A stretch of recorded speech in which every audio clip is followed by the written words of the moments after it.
Some friends do not disappear because they forgot you. They disappear because remembering you means remembering what they owe you. Think about the last time this happened. They came to you warm.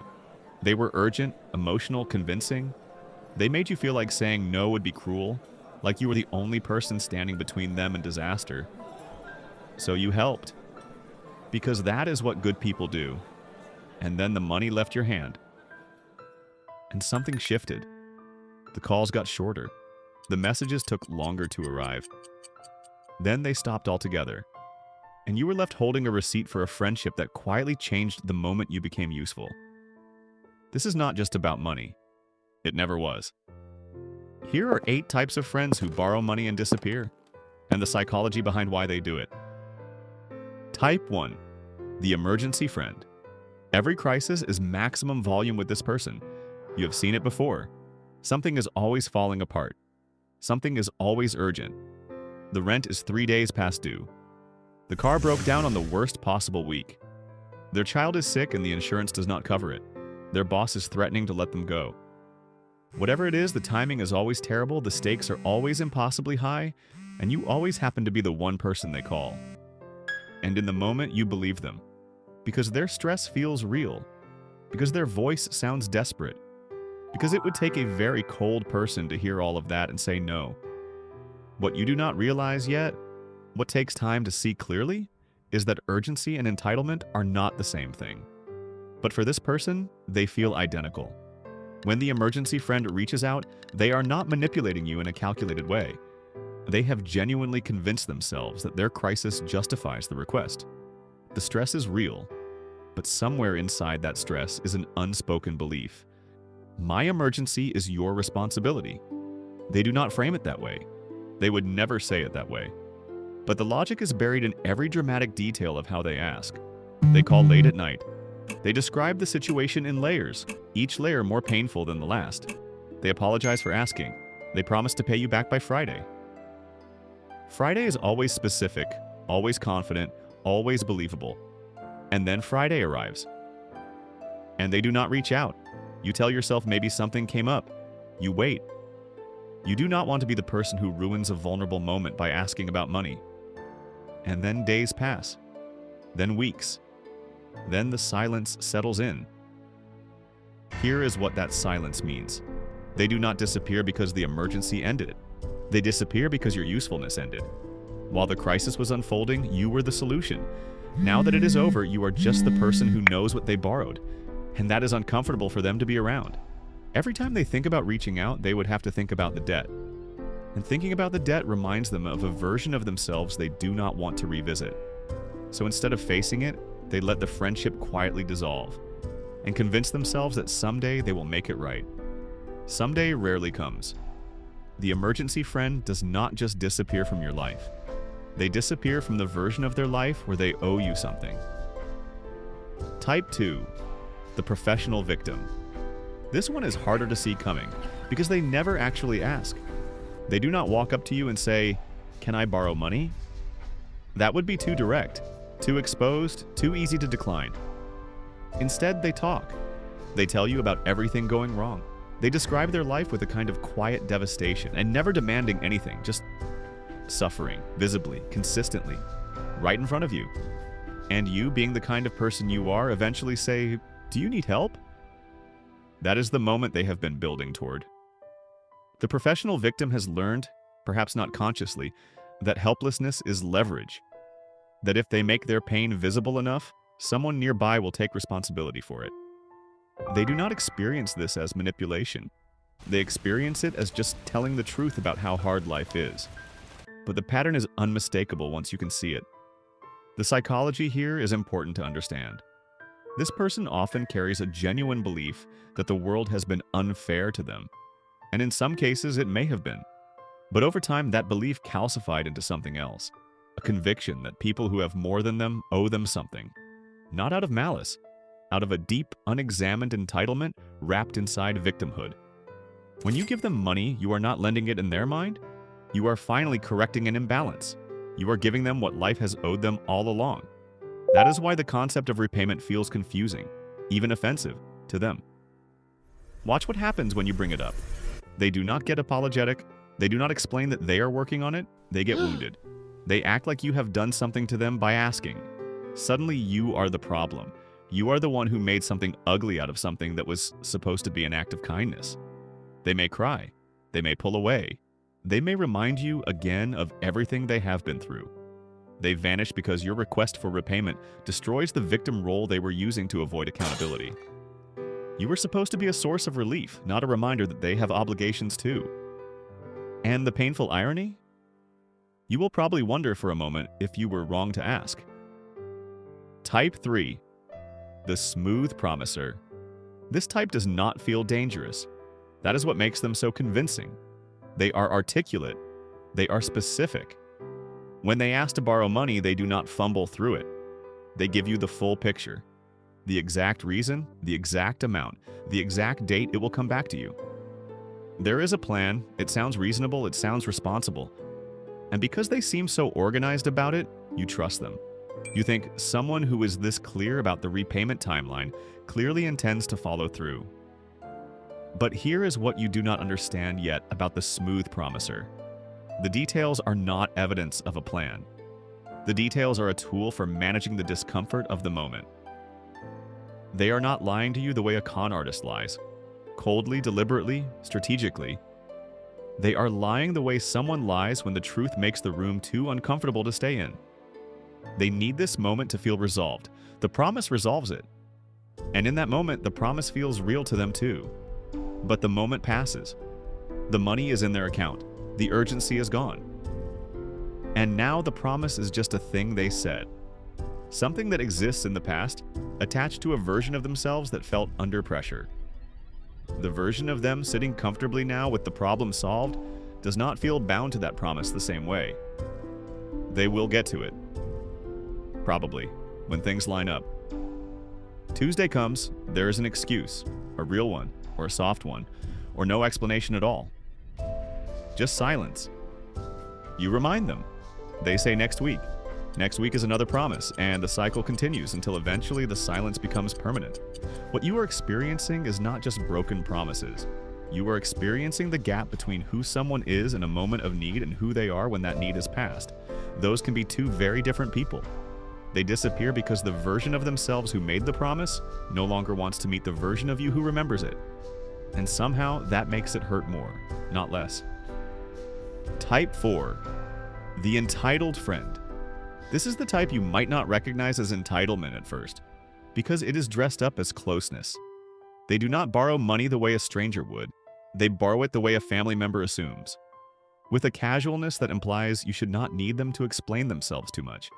After all, you know each other. After all, you are close. And if you are really close, then what is a little money between friends?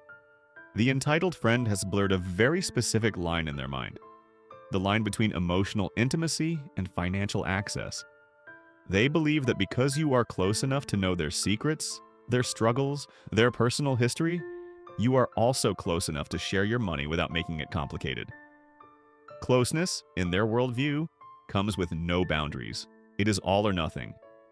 And if you try to establish a boundary, that is when you see who they really are. They do not get embarrassed, they get annoyed. They say things like, "I didn't think you'd be like this," or "I thought we were closer than that." They frame your reluctance as a character flaw, as if having limits around your finances is evidence that you are not a generous person, not a true friend, not someone they thought you were. When the money is borrowed and repayment comes up, they deflect, they minimize. They act like you are being petty for tracking something so small. They turn the conversation around until somehow you feel like the one who is being unreasonable. They cannot tolerate being treated like a borrower instead of an exception. In their mind, exceptions do not owe. Exceptions are just loved. That is the trap. And once you see it, you cannot unsee it. Type 5. The image protector. Pay attention here because this type is everywhere and they're almost impossible to see coming. From the outside, everything looks fine. Good even. They seem put together. They have the right clothes, the right lifestyle, the right posts online.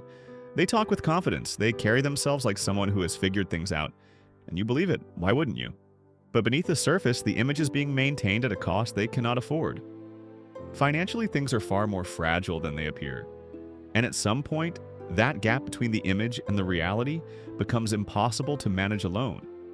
They need help. They cannot get it from a bank because the numbers are not there. They cannot get it from family because the family does not know. They need someone who is close enough to trust, but someone they can still manage after. That is where you come in. When they borrow money from you, they are not just asking for help.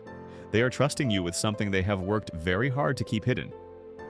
You have seen behind the curtain, and that is a problem. Not for you, but for them. Because now, every time they see your name in their notifications, they are not just reminded that they owe you money. They are reminded that you know. You know that the confidence was partly performance. You know that the lifestyle was partly borrowed. You know that the image slipped. So they do not respond. Not because they do not care, but because responding means confirming that you are still there, still watching, still aware of what they showed you. They would rather let the friendship quietly disappear than face that conversation. They will post online. They will be seen at events. They will look completely fine from a distance. But they will not answer your message about the money. They disappear because paying you back would require admitting the mask slipped. And for some people, that is a price they are not willing to pay, no matter what it costs them in relationships. Type 6, the avoidant friend. Now here's the one that is easiest to forgive and still painful to experience. The avoidant friend is not calculating. They are not running a scheme. They are genuinely not equipped to handle the weight of an uncomfortable conversation. Conflict makes them shut down. Accountability makes them freeze. And the idea of sitting with someone and saying, "I owe you money and I can't pay it back yet," that kind of honest, vulnerable, uncomfortable moment is almost unbearable for them. So they do what avoidant people do. They delay. They tell themselves they will reach out when things are better, when they have more money, when they feel ready. They see your message and feel a spike of anxiety and close the app. Not because they want to hurt you, because the anxiety wins every time. But here is what avoidance does over time. It compounds. The first week they do not respond, it is guilt. The second week, the guilt grows. By the third week, the silence itself has become a new source of shame. Now it is not just about the money, it is about the fact that they ignored you for 3 weeks. How do you come back from that? What do you even say? So they say nothing, and nothing becomes easier than something. Until eventually the silence has built a wall so thick that breaking through it would require more courage than they have. At first, they avoid you because they feel guilty. Later, they avoid you because they have avoided you for too long. The tragedy of the avoidant friend is that they probably still think about you. They probably feel genuinely bad. But feeling bad and doing something about it are separated for them by a gap they cannot seem to cross. And you are left waiting for a message that never comes, from someone who, in another version of themselves, probably would have been a good friend. Type 7, the opportunist. Everything up to this point has been painful, but this next type is different, because this one was never confused about what they were doing. The opportunist does not stumble into borrowing from you. They find their way there, and they find their way there specifically because of who you are. Because you are generous, because you are caring, because you have a hard time saying no to someone in front of you who is clearly struggling. They notice these things, not always in a cold, predatory way. Sometimes it is more instinctive than calculated, but they have a radar for people whose kindness can be converted into access. And you registered on that radar. Before the money, there were smaller things. Small favors, small asks, little tests to see how you respond, how quickly you give, how much guilt you carry when you hesitate. They mapped your boundaries, not to respect them, but to understand where they bend. By the time they ask for money, they already know you will probably say yes. They have watched you, they have learned you. And when they ask in the way that will be hardest for you to refuse. What comes after the money is nothing, because that was always the plan. Not necessarily a conscious plan, but a pattern they have run before with other people who were also generous, also kind, also a little too willing to assume the best about someone who gave them no real reason to. Some people do not need you to be rich. They only need you to be kind enough to hesitate. And when they disappear, they are not processing guilt. They are not struggling with avoidance. They have simply moved on. Because the goal was never the friendship. The goal was the access. Type 8, the Friendship Weaponizer. This is the one that leaves the deepest mark. Not because they took the most money, not because the disappearance was the most sudden, but because of how they made you feel before, during, and after. Because of how they used the friendship itself as the instrument. The Friendship Weaponizer is skilled at something very specific. They know how to make your loyalty work against you. When they need money, you are everything to them. You are their closest friend, their most trusted person, practically family. They speak about the bond between you in a way that makes you feel honored to be that important to someone. And it feels genuine, because in a way it is. They do value you. They value what you represent. They value what you can provide. The ask comes wrapped in that warmth. I wouldn't ask anyone else. You know me. You know I'm good for it. And underneath those words, the implication is clear. A real friend does not make this complicated. A real friend trusts. A real friend helps without asking too many questions. So you do. Because you value the friendship. Because the friendship feels real. Because you do not want to be the person who makes their friend feel like a transaction. And then something changes. When the repayment does not come and you bring it up, carefully, kindly, the warmth disappears. Suddenly, you are someone different. You are being materialistic. You are being petty. You are making something that was supposed to be about love into something about money. I thought we were better than this. I thought you trusted me. Do you see what just happened? The friendship which they used to justify why you should give is now being used to justify why you should not ask. The loyalty they praised when they needed something is now being called into question because you dared to need something back. They have flipped the script, and the worst part is, it almost works. Because you care about the friendship, and they know it. The moment someone says, I thought we were friends, after refusing to respect your boundary, they are not protecting the friendship. They are using it. When they disappear, they do not feel like the one who broke the bond. In their story, you broke it. You brought money into something pure. You chose receipts over relationship. That is the version they will carry. That is the version they will tell. And you will be left wondering how someone who spoke so warmly about the friendship could let it go so easily. The answer is that they were never holding the same thing you were. The reckoning. Here is what you need to hear. When a friend borrows money and disappears, the pain you feel is not weakness. It is not naivety. And it is not a sign that you should have known better. The pain is the gap between the relationship you thought you had and the relationship that was actually there. That gap is real. And it hurts in proportion to how much you valued the connection. But there is something else underneath that pain. Something that takes longer to name. It is the quiet realization that the friendship may have been more conditional than you wanted to believe. That while you were being a friend, they were being something else. And you could not see it clearly while you were inside it. Here's the truth about money and friendships that no one says clearly enough. Money does not ruin friendships. Money reveals them. It reveals who shows up when the balance is uncomfortable. It reveals who communicates when things get hard. It reveals whose care for you is unconditional, and whose care for you was always attached to what you could provide. You were not stupid for helping. That needs to be said plainly. You were generous. You were trusting. You responded to someone's need the way kind people do. That is not a flaw. That is a quality. But generosity without limits attracts people who read kindness as an open door. And the cost of being an open door is that not everyone who walks through will treat what they find inside with care. What you can take from this, the one thing that matters more than anything, is clarity. Clarity about the difference between people who borrow and come back and people who borrow and disappear. Clarity about the difference between vulnerability and manipulation. Clarity about what loyalty actually looks like when money, conflict, and discomfort are involved. Because here's what real friendship does when things get messy. It communicates. It returns. It says, I know I owe you, and I'm not going to pretend that isn't true. It does not vanish into silence and hope you eventually stop caring. The right people do not disappear when they owe you. They communicate.